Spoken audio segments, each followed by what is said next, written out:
Occupational English Test. This test has 3 parts. In each part, you'll hear a number of different extracts. At the start of each extract, you'll hear this sound.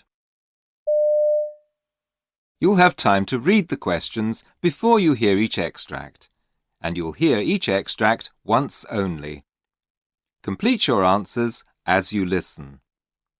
At the end of the test, you'll have 2 minutes to check your answers. Part A. In this part of the test, you'll hear 2 different extracts. In each extract, a health professional is talking to a patient. For questions 1 to 24, complete the notes with the information you hear. Now look at the notes for extract 1.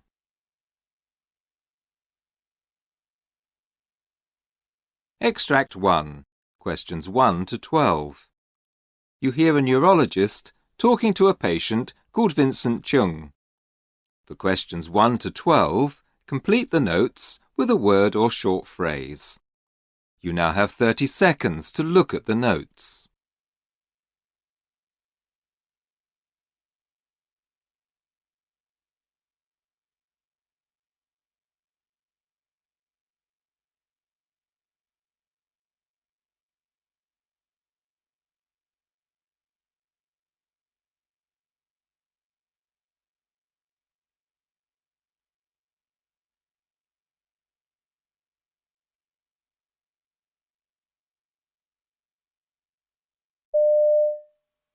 Now, Vincent, I've got your referral notes from your GP, but I wonder if you could tell me in your own words how this all started, what treatment you've had, how that's gone, and anything else you think I should know. Thank you, Doctor. Yes, well, it all started about 3 months ago.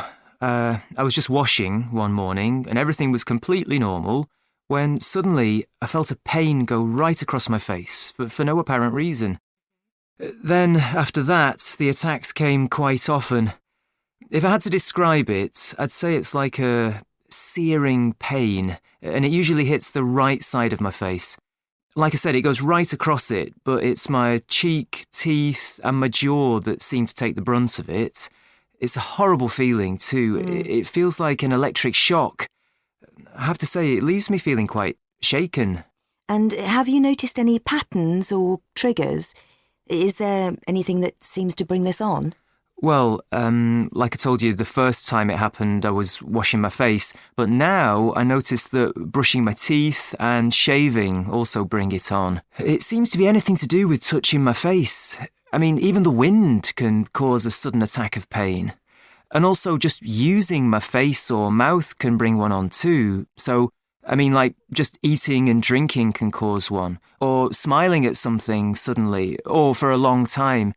Basically, anything fun, pleasurable, or necessary seems to cause me horrendous pain.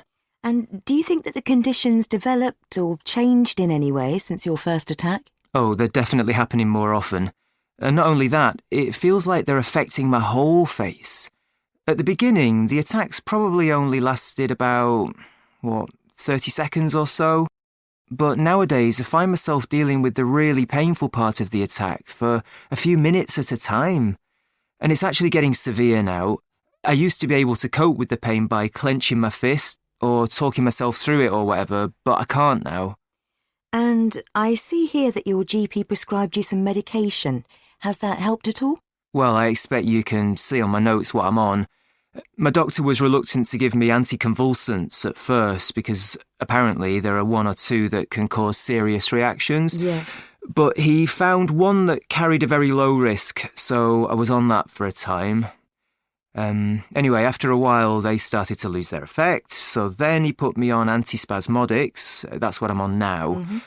I don't know if it's relevant, but I also take supplements, cod liver oil and vitamin D. OK.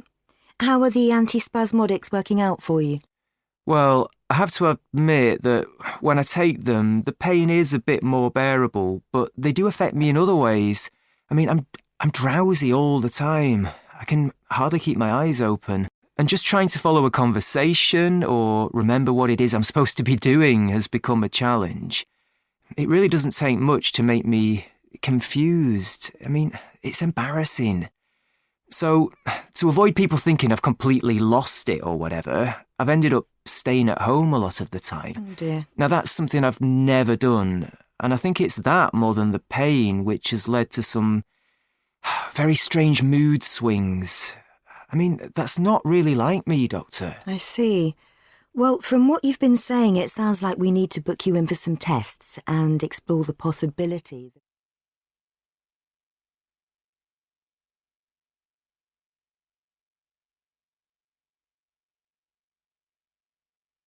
Extract 2.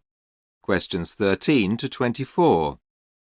You hear a pulmonologist talking to a patient called Pam Herbert. For questions 13 to 24, complete the notes with a word or short phrase. You now have 30 seconds to look at the notes.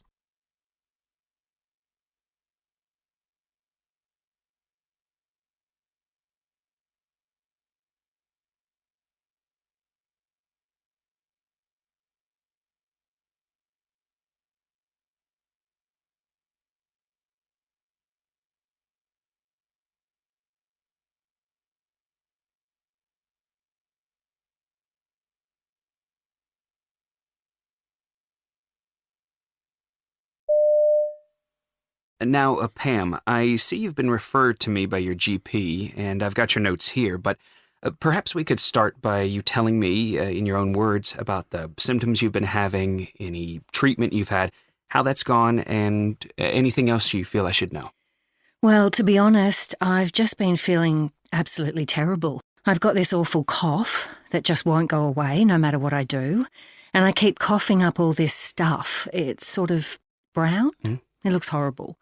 And the cough's much worse at night, so of course that's been interfering with my sleep. Okay. So I'm what you would probably call fatigued all the time. I feel like I have to try to get through every day rather than live it. It doesn't help that, weirdly, I'm just not hungry at the moment either. I'm really off my food, and that's led to me losing weight, which is probably a good thing. But it's not helping with my energy levels. Are you otherwise well? I mean, have you noticed any other changes in your health? Well, one quite big thing is that I'm finding it difficult to walk very far. I can manage short distances, but if it's going to take longer than 10 minutes, you can forget it. Okay. And then just a few little aches and pains, but they can be annoying. I've noticed that my rib cage feels really painful when I've been laughing. It's agony. And recently I've been getting this sort of feeling down my right arm. It's like a tingling feeling, I suppose. I can't use my arm at all when it's like that. And how long would you say that all this has been going on? Oh, quite a few months. It all started when I had flu back in January, so about 9 months ago, I suppose. That quickly turned into glandular fever, and I was ill for a good 6 weeks with that. I don't even feel like I've fully recovered now. And then I've had 1 or 2 quite nasty chest infections lately, and they've been difficult to shift. Well, that's certainly something we can look into. I see you're a smoker. How long have you smoked, Pam?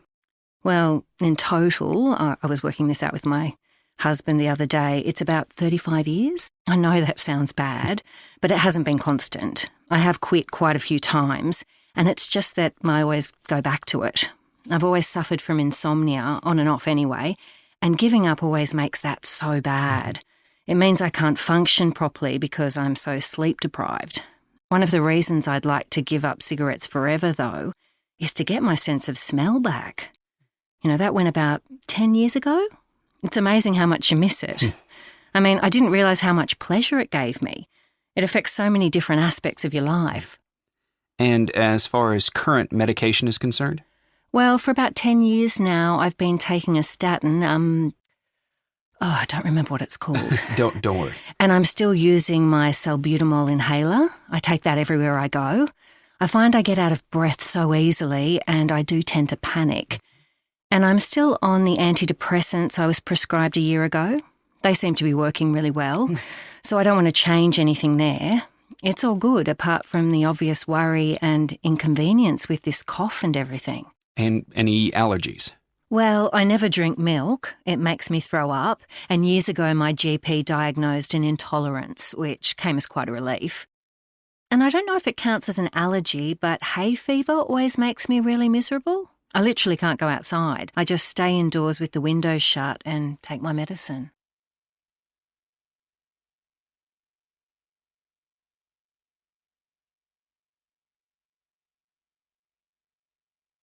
That is the end of Part A. Now look at Part B.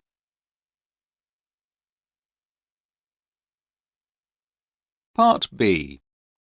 In this part of the test, you'll hear 6 different extracts. In each extract, you'll hear people talking in a different healthcare setting. For questions 25 to 30, choose the answer A, B or C, which fits best according to what you hear. You'll have time to read each question before you listen. Complete your answers as you listen. Now look at question 25. Question 25. You hear a nurse talking to a patient who's about to have a mammogram. Now read the question.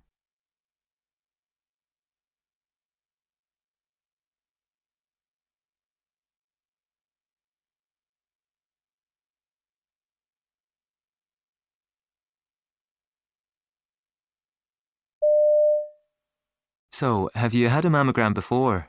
No, I haven't, and I do have a few questions actually. Like, what about the radiation? Do I need to worry about the dose? Is it likely to be harmful in any way? No, it's very low. In fact, it's similar to the amount you'd receive if you took a long-haul flight. Oh, yes, that reminds me. When will I hear? 'Cause I'm away in New Zealand for a month from next Wednesday, and I'd like to know as soon as possible. It'll take about 2 weeks, but if you're concerned, we can give you a number to call. Oh, thanks. That'll be a real help, actually. Then, for me, the big question is it going to hurt? I've been hearing gruesome stories from friends, and my anxiety levels are going through the roof. Okay, I understand. Perhaps you could tell me exactly what you've heard.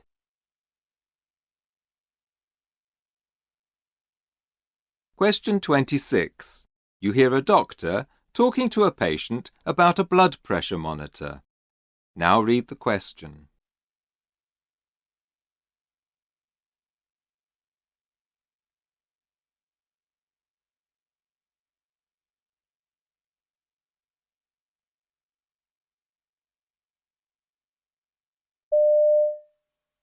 It's like a normal blood pressure monitor, but it's mobile.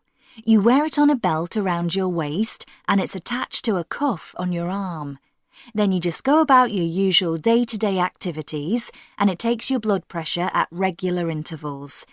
It's more accurate because we can avoid what's called a white coat syndrome. It beeps first, usually every 30 minutes or so.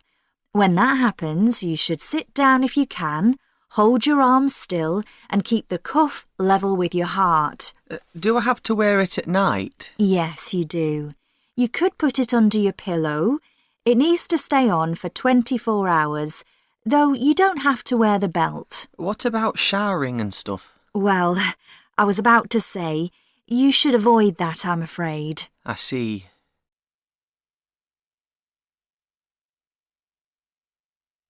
Question 27. You hear a dentist and her assistant talking about a problem with some sterilizing equipment. Now read the question.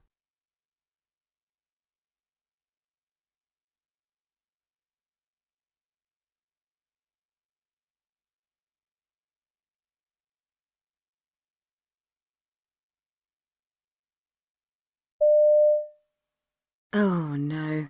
It looks like the autoclave is playing up again. The temperature's only 117. That's 4 degrees lower than I set it for. Yeah, I noticed that.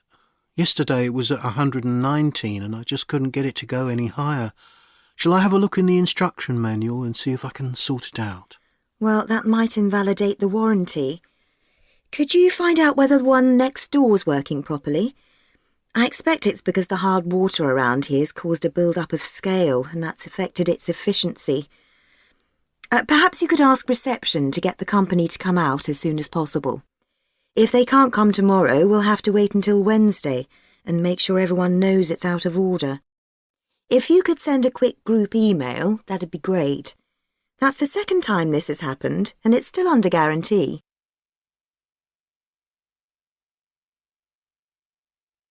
Question 28. You hear a GP talking to a patient with hay fever. Now read the question.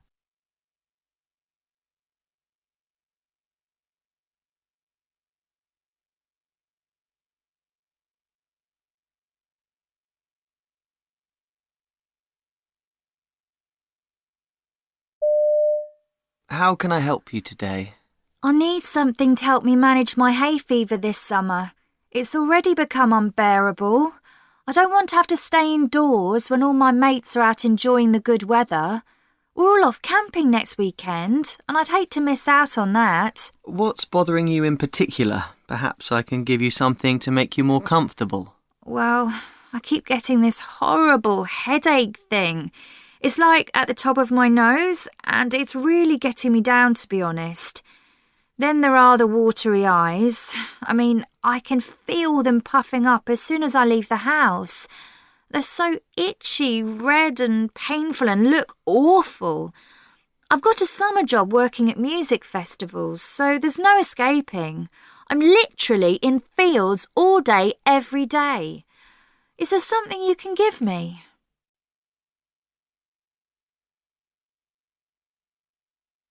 Question 29. You hear two nurses doing a patient handover at the change of shift. Now read the question.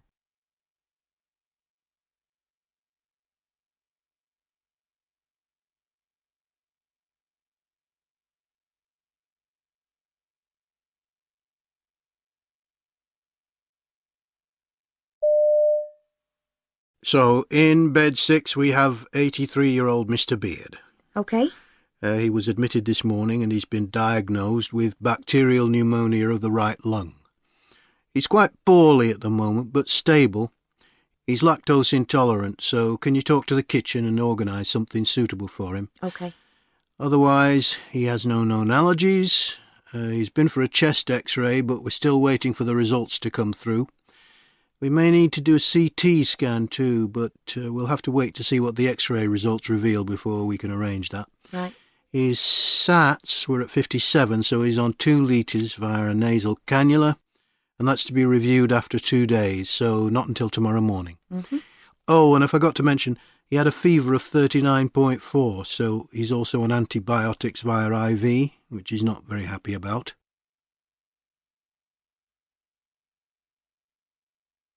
Question 30. You hear a hospital manager briefing newly recruited staff about patient safety. Now read the question.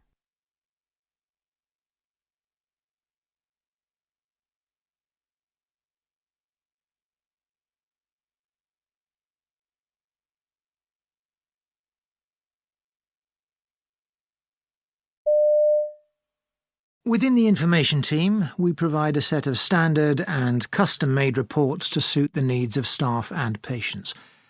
Our aim is to provide information into the patient's journey, from their arrival in the emergency department to their discharge from outpatients. One of my responsibilities is to ensure that the information we provide is clear, easy to understand and straightforward to use, so that we can look at areas of concern, things that are common across departments, and reassure ourselves that we are delivering quality care. When things go wrong, we're able to provide information from the system to enable the staff responsible to review the situation, understand, and learn what needs to be changed to avoid future events.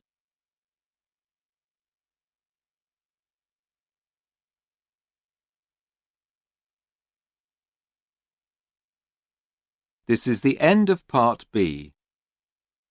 Now look at Part C.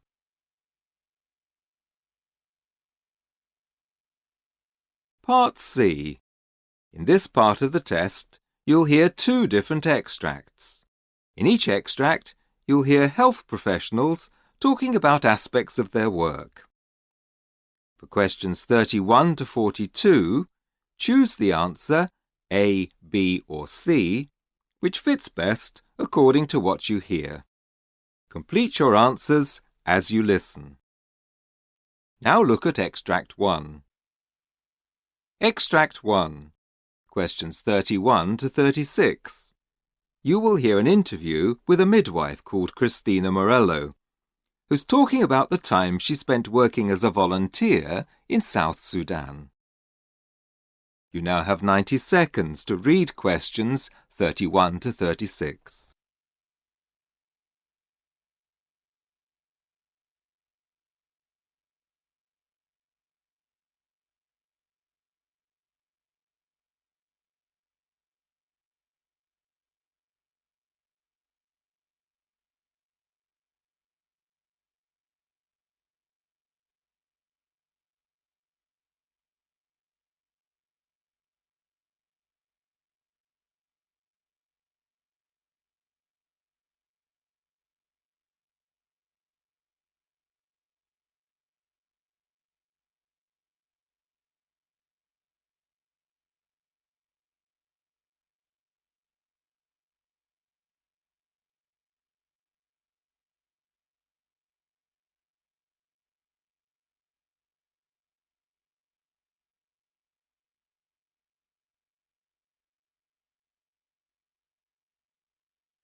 Today we're talking to Christina Morello, who's recently returned from South Sudan, where she was working as a volunteer midwife in a field hospital.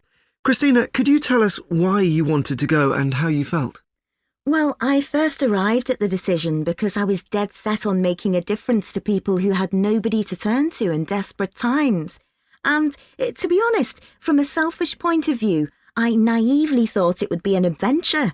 I was just worried that the charities wouldn't need midwives. You always hear about the huge demand for nurses, and my experience lies in delivering babies. My parents, on the other hand, were terrified. They understood the risks better than me and realised that I could be working in very dangerous settings and that I hadn't properly prepared myself. They also warned me about homesickness and being away from my family for so long, something I hadn't really considered until they brought it up. So, was your role in Sudan very different to the one you'd been doing in the UK before you left? Very much so.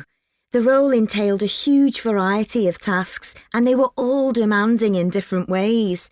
I helped set up maternity departments and trained local midwives in rural health centres. That was incredibly rewarding. Yeah. Watching my knowledge and expertise being passed on to other midwives and seeing them help the women in very remote areas who would otherwise have no access to maternity services felt so satisfying, like I was really making a difference. But what really shocked me was the sheer volume of deliveries I was dealing with. It was astonishing. There seemed to be a never-ending stream, and a lot of them were complicated. I regularly worked 36-hour shifts. Oh, you mentioned that a lot of the deliveries were difficult. Could you expand on that for us? Yes. Deliveries that I used to see as complicated back home became almost routine for me. I saw breech deliveries, twins, ectopic pregnancies, eclampsia, preeclampsia, and face presentations on a daily basis. And not only that, but all of these extremely dangerous situations have to be dealt with using very little medication. And you're sharing your kit with a team of people who are also working under extreme pressure.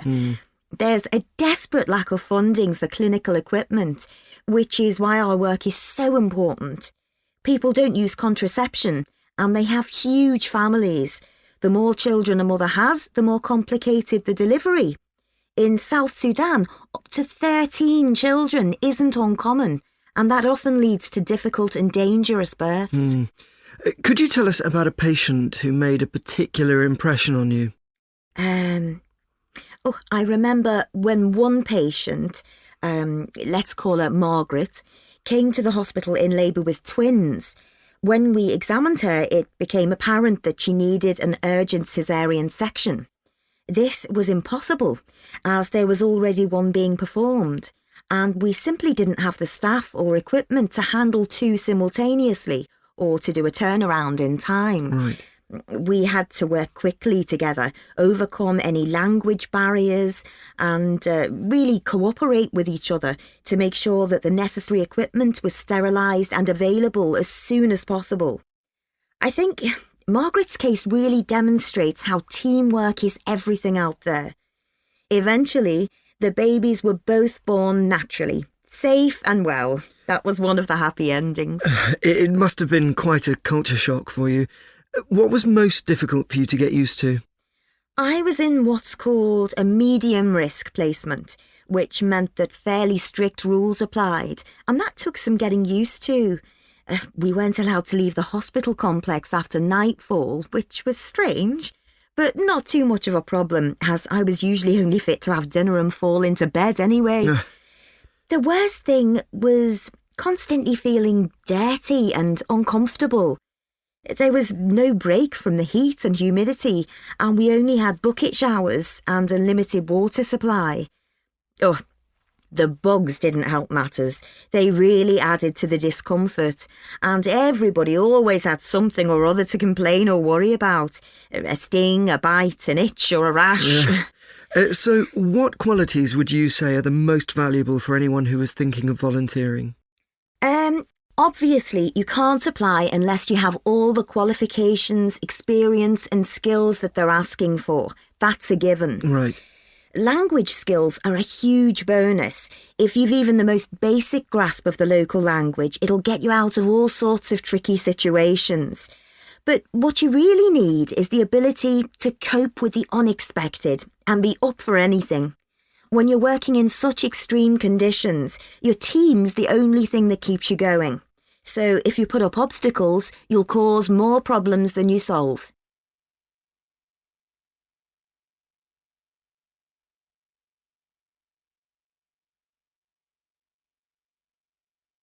Now look at Extract 2. Extract 2. Questions 37 to 42. You hear a GP, called Dr. Edward Symes, giving a presentation about how the condition called myalgic encephalomyelitis, ME, affects young people. You now have 90 seconds to read questions 37 to 42.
My name's Dr. Edward Symes, and I've come to talk to you today about a complex illness called myalgic encephalomyelitis, usually referred to as ME, and its effect on teenagers and adolescents. ME is a chronic neurological condition that affects many body systems, causing a variety of different symptoms, almost always including pain, feeling generally unwell, and sleep disturbance. I'd been working as a GP for about 20 years when my own daughter was 14 or 15, and one of her friends, let's call her Emma, was diagnosed with ME. She'd taken weeks off school, and none of her friends really knew what the problem was, other than that she was tired and not very well. The problem had started with a nasty bout of flu that she never fully recovered from. As time went on, Emma's friends seemed to abandon her one by one, as it became clear that even the shortest or most moderate forms of mental or physical exertion worsened her malaise and exhaustion. She ended up being excluded from almost every social activity, as she just couldn't cope with any exertion. The impact of this on her physical and mental health troubled me, as there seemed to be very little understanding and tolerance for her condition, and she was falling behind academically as well as socially. It was a chance meeting that resulted in me deciding to specialize in ME. One day, I bumped into Emma's mom at the local pharmacy, and we ended up talking for almost an hour. She was clearly desperate for someone to talk to. It was having a huge effect on the family. She'd had to give up her job in order to take care of Emma, as her anxiety was made much worse by being at work when her daughter was sick and alone at home. It's well documented that ME is a physical disease, and there's no evidence whatsoever to suggest that it's psychological, but there's so much misinformation, and there's no therapy or cure. Emma's friends had apparently spoken about her skipping school or getting out of things that she didn't want to do. There seemed to be a general feeling that she should toughen up and get on with school life as they had to. As a result, poor Emma's confidence had hit rock bottom. She felt that people saw her as lazy or attention-seeking. That's when I decided to turn my attention to researching the illness. Somebody who's so ill shouldn't have to worry about proving it to everybody. Another extremely unhelpful aspect of the illness is that it's so difficult to diagnose. What we really need is a valid laboratory test we can use. At the moment, we just have to go through the patient's medical history, analyze their symptoms, and try to exclude other illnesses. Sadly, this often means that many young patients suffer the illness for years before they're diagnosed, which is a shame because an earlier diagnosis helps to reduce the impact through support and intervention.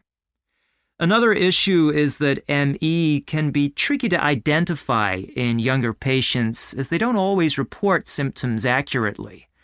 The seriousness of the condition can be hard for them to judge, as they may think that feeling exhausted or ill is normal and have learned to pace themselves and simply take part in fewer activities than they would if they were well.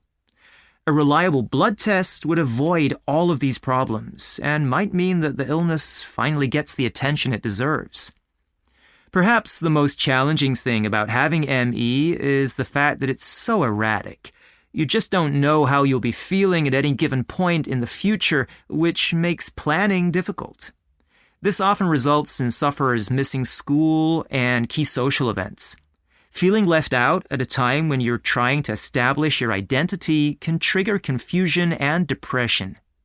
And let's not forget that they do all of this on top of having to cope with debilitating medical symptoms. That's why I really want to emphasize that teenage sufferers require a lot of support and understanding from their families. For example, help with managing their social lives and visitors, because it can be difficult to keep friendships going. Another important point is that they shouldn't be put under too much academic stress, made to help out a lot at home, or keep up with physical exercise. A lot of parents think they should soldier on, but that's often the worst thing they can do. Trying to battle through is likely to lead to a total crash and a prolonged recovery. Sadly, there's no intervention or therapy for ME, but that doesn't mean that as health professionals, we can't help our patients to manage the symptoms and improve their quality of life. We need to be willing to try several, and work out what makes the symptoms worse, what makes them better, and help the patient achieve a balance in their life so they can improve their daily function at such an important time. Because the symptoms vary from patient to patient, there isn't one single method that can be used. Patients want and need a GP who at least validates the illness and acknowledges its effects. They also appreciate us providing ongoing support and regularly reviewing and monitoring progress. We should be giving appropriate documentation and information to the family and school so that our patients are more likely to be believed.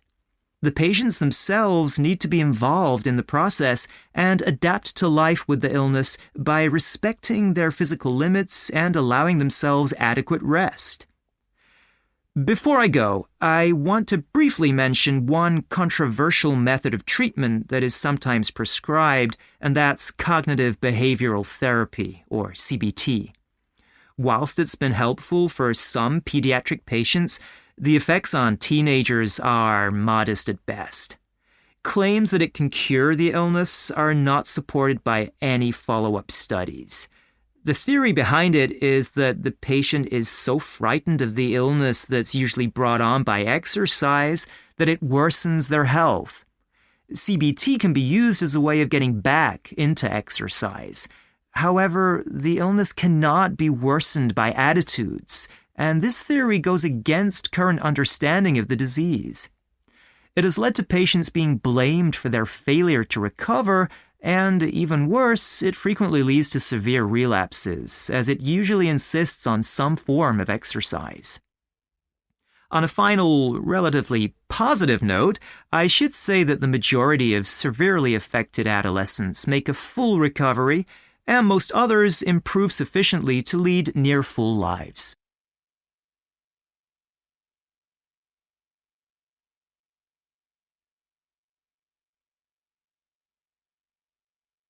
That is the end of Part C. You now have 2 minutes to check your answers.